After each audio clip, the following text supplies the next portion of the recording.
नदी के तट पर आत्मदेव नामक एक ब्राह्मण रहते थे। भगवान के बहुत बड़े भक्त और सारी सुविधाएं, सारे सुख थे उनके पास। भगवान की भक्ति करते, बड़ा घर, धनवान, काम अच्छा, गांव में इतनी इज्जत, सब कुछ था। और वो जितने गुणी थे उतने ही अवगुण उनकी पत्नी में थे। झूठ बोलना, कलह करवाना, घर तोड़ना। जब तक उठने के बाद वो 2-3 घरों में कलह ना करवा दे, वो भोजन नहीं करती थी। पर इस पर भी आत्मदेव बड़े प्रसन्न थे। क्यों थे? आत्मदेव कहते कि ऐसी पत्नी दी है तो ही आपके पीछे लगा हुआ। अच्छी दी होती तो उसी के पीछे लगा रहता। तो इस पर भी प्रसन्न थे। बस एक दुख था उन्हें कोई संतान नहीं थी। बड़ी कोशिशें की हर तरीके से, पर उनको संतान नहीं हो रही। अंत में उन्होंने घर में वो एक गौ माता लेकर आते हैं और ऐसा सोचते हैं कि अब इसी के जो बछड़ा या बछड़ी होगी उसको अपनी संतान मानकर पाल लूंगा। पर ऐसा दुर्भाग्य कि वो गौ माता भी बांझ निकली, उसे भी कोई संतान नहीं। अब आत्मदेव को लगने लगा कि मुझ में कोई कमी है। और कमी किस रूप से? कि मैं मनहूस हूं, मैं जिसे अपने घर लेकर आता हूं उसे संतान नहीं होती। ऐसे जीवन क्या करे, ये सोचकर उसके मन में विचार आया, आत्महत्या कर लेते हैं। पानी में कूदने ही जाते हैं कि पीछे से एक ऋषि खींच लेते हैं। अरे क्या कर रहे हो? इतनी मुश्किल से मनुष्य जन्म मिलता है, इसको ऐसे ही त्याग दोगे?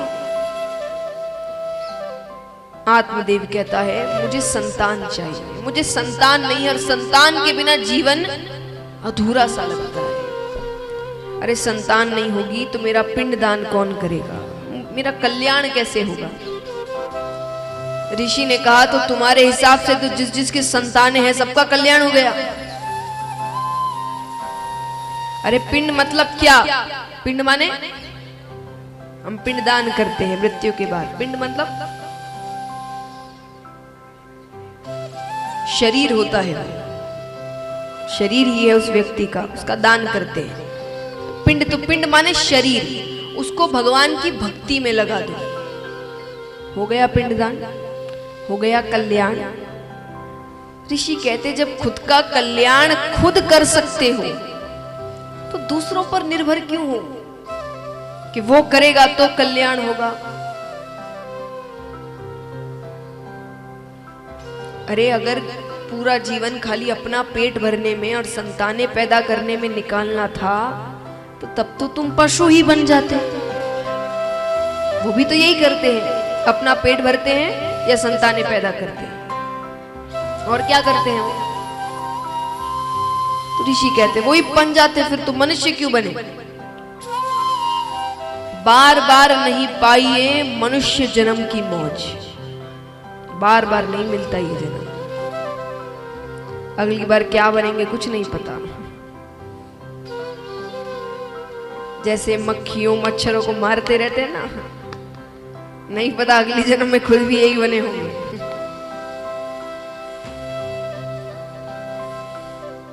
तो मनुष्य जन्म इतनी आसानी से नहीं मिलता, उसको तुम ऐसे ही त्याग दोगे संतान के लिए। पर मानो ये सारी बातें व्यर्थ ही गई। आत्मदेव तो ऋषि के चरणों में पड़ जाते हैं, आप मेरी सहायता करिए, मुझे कुछ तो आशीर्वाद दीजिए, मुझे बस एक संतान चाहिए। तब ऋषि ने उनको एक फल दिया कि ये अपनी पत्नी को खिला देना, और मैंने अपने आज तक के तप का सारा तेज इस फल में डाल दिया है, बड़ा तेजस्वी पुत्र होगा तुम्हें। ठीक है, लेके जाते हैं, पत्नी को सब बताते हैं, फल दिया। पत्नी सोचे कहां से लेकर आए हैं, खाने से क्या हो जाए। अब वो बैठे बैठे सोचे कि मान लो मैं गर्भवती हो भी गई तो 9 महीने तक तो हर जगह आना जाना बंद, क्योंकि वो कहां जाती थी? क्या करवाने जाती थी बताइए? झगड़े कराने। अब झगड़े में तो हाथापाई भी हो जाती है कभी कभी। अब इतनी मुश्किल से तो खुशखबरी आई है, तो पति मना कर देंगे कि भाई अरे चोट लग गई, किसी का गलती से धक्का भी लग गया तो मेरे तो वर्षों की खुशी तुरंत खत्म हो जाएगी। तो पति तो मना कर देंगे कहीं भी जाने के लिए, तो 9 महीने तक तो आना जाना बंद। चलो वो सहन कर लिया, तो 9 महीने बाद जो असहनीय पीड़ा होती है, कहते हैं कि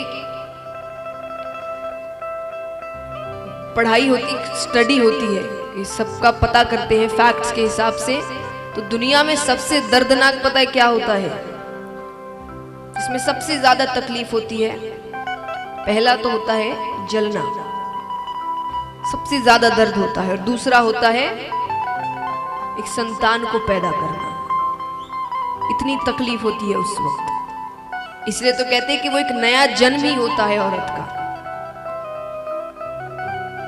तो वो कहती है कि असहनीय पीड़ा होती है, उसको कौन सहे। और चलो वो भी सह लिया, तो उसके सहने के बाद भी कम से कम बच्चा जब तक 4-5 साल का नहीं हो जाए उसी के पीछे लगे रहो, है ना। जब तक वो थोड़ा 4-5 साल बाद वो थोड़ा समझदार होता है, तब तक तो उसी पीछे लगे रहो, उसी के काम करते रहो। वो कहते मुझसे तो ये सब नहीं होगा। इतने में ही उसकी बहन का आना होता है। उसने अपनी बहन को सारी बातें बताई। बहन कहती है देखो, तुम्हारे पास धन की कमी नहीं, मेरे पास संतानों की कमी नहीं। मैं अभी 1 महीने के गर्भ से हूं। तुम अपने पति से कहना कि तुमने फल खा लिया, तुम गर्भवती हो गई, लेकिन संतान तुम अपनी बहन के घर पैदा करोगे, तो मुझे जो बालक होगा वो मैं तुम्हें दे दूंगी, और तुम मुझे इसके बदले बहुत सा धन दे देना। उसने कहा ठीक है, फल का क्या करे।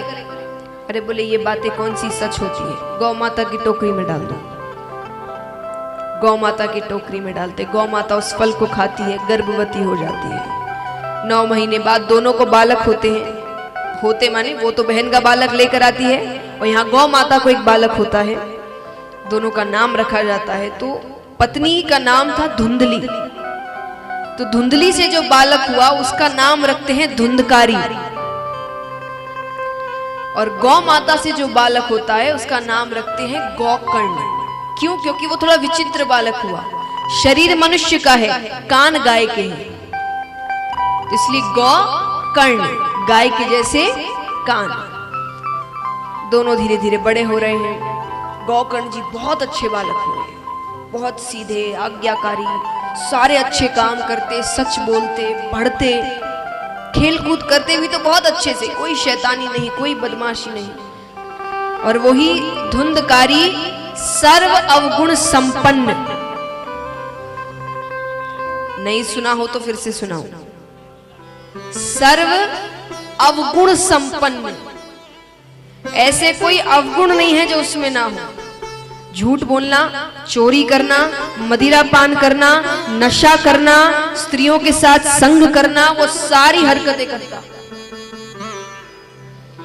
अब जब दोनों की अच्छी खासी उम्र होती है, अब देखिए आज के समय में जब बच्चे अच्छे बड़े हो जाते हैं तो बाहर पढ़ने चले जाते हैं।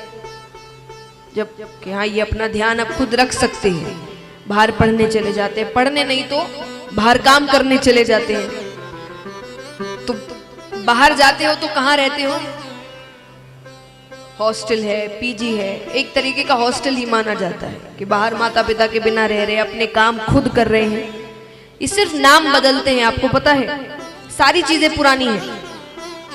पहले क्या होता था, ऐसा ही माता पिता के बिना रहना पड़ता था, पढ़ने जाते थे, खुद के काम खुद करने पड़ते थे। बताइए, गुरुकुल, पहले गुरुकुल जाते थे, आजकल हॉस्टल, बोर्डिंग स्कूल ये सब जाते हैं। तो सिर्फ नाम बदले हैं, ये सब पुरानी चीजें हैं। पढ़ाई बदली है, पहले वेद उपनिषद पढ़ाए जाते थे, अब आजकल की जो पढ़ाई है वो पढ़ाई जाती है। तो अच्छे बड़े हो गए तो गौकर्ण जी कहते हैं कि पिताजी मेरा तो गुरुकुल जाने का समय हो रहा है, अब कितने वर्षों बाद आऊंगा पता नहीं, पढ़ाई पूरी करके। और देखिए पहले जैसे पढ़ने के बाद आपके लिए 2 रास्ते निकलते हैं, या तो वैराग्य या गृहस्थ, है ना। या तो आप वैराग्य लेते हैं कि शादी विवाह नहीं करेंगे, और या तो आप गृहस्थ का पालन करते हैं। तो उस समय पहले गृहस्थ के पालन करने वाले भी जीवन भर गृहस्थ का पालन नहीं करते थे। कब तक करते थे? जब तक उनके बच्चे समझदार नहीं हो जाते। बच्चे समझदार होने के बाद वो अपना भला बुरा देख सकते हैं, फिर वो लोग वन चले जाते थे और उसके बाद तप करते थे, भगवान का नाम जप करते थे, कुटिया में रहते थे, यानी संसार परिवार से दूर। तो गौकर्ण जी ने कहा कि मेरा तो समय हो रहा है और मेरी नजर में अब आपको भी गृहस्थ त्याग देना चाहिए, काफी समय हो गया है। पिता ने भी गृहस्थ त्याग दिया, वो वन की ओर चले गए। अब घर में केवल धुंधकारी और उसकी माता। एक बार नशा करने के लिए धन चाहिए था। अब जब नशा करता है ना व्यक्ति, वो होश में नहीं रहता। अब उसको धन चाहिए, उसको धन मिल नहीं रहा। माता से जाकर धन मांगा, माता ने कहा घर में 1 रुपया नहीं है। उसको इतना क्रोध आया कि उसने क्रोध में आकर अपनी माता को मार डाला। अब पूरी आजादी, अब घर पर कोई रोक टोक करने वाला नहीं। कितनी स्त्रियों को घर पर लेकर आ गया, उनके कहने पर राजा के खजाने में चोरी करी। अब स्त्रियों ने सोचा एक ना एक दिन तो पकड़े जाएंगे, वो राजा है, उनके सैनिक तो पकड़ ही लेंगे, इसके चक्कर में हमें भी दंड मिलेगा। तो एक रात्रि उसको बहुत मदिरापान कराया गया, बिल्कुल होश में नहीं है वो कि कुछ कर सके।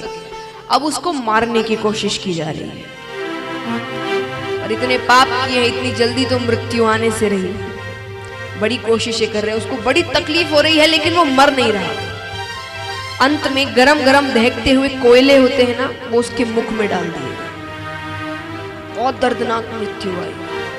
उसके बाद भी उसको प्रेत योनि प्राप्त हुई, यानी मुक्ति नहीं मिली। वो प्रेत की तरह घूम रहा है। प्रेत योनि क्या होती है कि उनको मुक्ति नहीं मिलती, वो यहीं रह जाते हैं, यानी इतने पाप किए हैं कि उनको मुक्ति नहीं मिलती। अब यहाँ पर गौकर्ण जी को पता चलता है कि भाई की मृत्यु हो गई। वो गया में श्राद्ध इत्यादि करवा कर घर वापस लौटते हैं। घर में सोने लग रहे हैं कि अचानक किसी के रोने की आवाज आ रही है। उन्होंने आवाज लगाई, कौन है? धुंधकारी कहते हैं, मैं तुम्हारा भाई हूं। अरे मुझे प्रेत योनि प्राप्त हुई है, मुझे मुक्ति चाहिए। गौकर्ण जी कहते हैं, मैंने गया में श्राद्ध इत्यादि सब करवा दिया था, ऐसे कैसे मुक्ति नहीं मिली?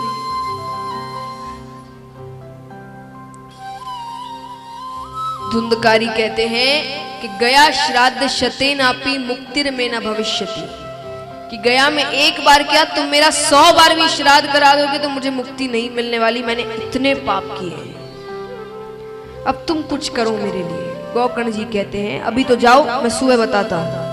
ठीक है। सुबह सुबह वो सूर्योदय होने से पहले उठ जाया करते थे।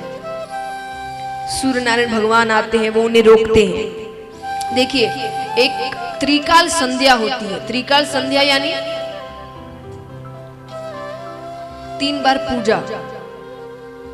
कब कब? सुबह, शाम को और रात में सोने से पहले। और पूजा यानी नियम अनुसार कोई श्लोक या पाठ इत्यादि। वो सिर्फ ऐसा नहीं कि अगरबत्ती लेके वो पूजा नहीं, यानी कोई एक पाठ या एक माला, कोई भी नियम के अनुसार। ये आपका नियम है, ये तो आपको करना ही है। तो 3 बार जो पूजा होती है 3 बार करते हैं। तो उनकी बात देवता बहुत जल्दी सुनते हैं। देवता इत्यादि है ना, हर चीज के लिए देवता बनाए गए, सूर्य देवता, पवन देवता। तो वो देवता बड़ी जल्दी सुनते हैं जो त्रिकाल संध्या करते हैं। तो गौकर्ण जी त्रिकाल संध्या करते थे, इसलिए सूर्य नारायण भगवान तुरंत रुकते हैं। क्या चाहिए? गौकर्ण जी ने पूरी बात बताई, मेरे भाई को मुक्ति कैसे मिले? सूर्य नारायण भगवान कहते हैं, तुम श्रीमद् भागवत कथा सप्ताह पारायण करो। ठीक है, कथा आरंभ होने लगती है। अब देखिए, उस समय टेलीविजन, न्यूज़पेपर, रेडियो इत्यादि तो थे नहीं, तो विज्ञापन कैसे हो? आजकल तो इनके माध्यम से ऐड हो जाती है कि कथा हो रही है, सब पहुंच जाना। पहले क्या करते थे? पहले कुछ महिलाओं को बता देते थे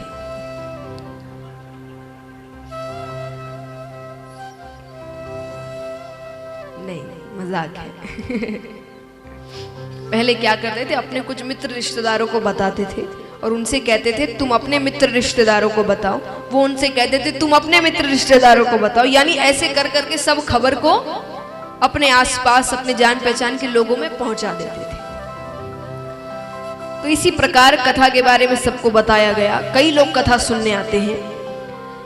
अब यहाँ पर वो तो प्रेत है, प्रेत ठहरते नहीं है, घूमते रहते हैं, कहीं ठहर नहीं सकते हो। तो इसीलिए धुंधकारी जी के लिए 7 दिन की कथा है, तो 7 गांठों वाला बांस मंगाया गया, यानी उसके बीच बांध के उनको रखा जाता है। पहले दिन की कथा होती है, पहली गांठ फट जाती है, दूसरे दिन की कथा दूसरी गांठ फट जाती है, करते करते 7 दिनों में 7 गांठें फटती है और उसमें से एक दिव्य पुरुष निकलते हैं। धुंधकारी जी को लेने भगवान का विमान आता है। अब भगवान का विमान आया तो गौकर्ण जी को बात अच्छी नहीं लगी। गौकर्ण जी कहते नहीं, कथा सबने सुनी है, विमान से इसके लिए क्यों? अब मान लीजिए यहाँ कितने हैं जो 7 दिन कथा सुनेंगे, या 7 दिन का समय लेकर रखे हैं कि हम 7 दिन की कथा सुनेंगे? हाथ उठाना। मान लीजिए 7वें दिन यहां पर बैठे किसी एक भक्त को भगवान आकर दर्शन देकर चले जाए, आपको अच्छा लगेगा? गलत है ना? आप कहेंगे समय हमने भी दिया है, पूरी कथा हमने भी सुनी, ऐसे कैसे एक को दर्शन मिल गए? तो वही हाल वहां हुआ। गौकर्ण जी सब कहते कि ये क्या बात थी, सबने कथा सुनी है, सबने समय दिया है, सिर्फ विमान उसके लिए क्यों? तब भगवान के जो पार्षद आए थे वो कहते हैं केवल सुनने से कल्याण नहीं होता, श्रवण चिंतन मनन।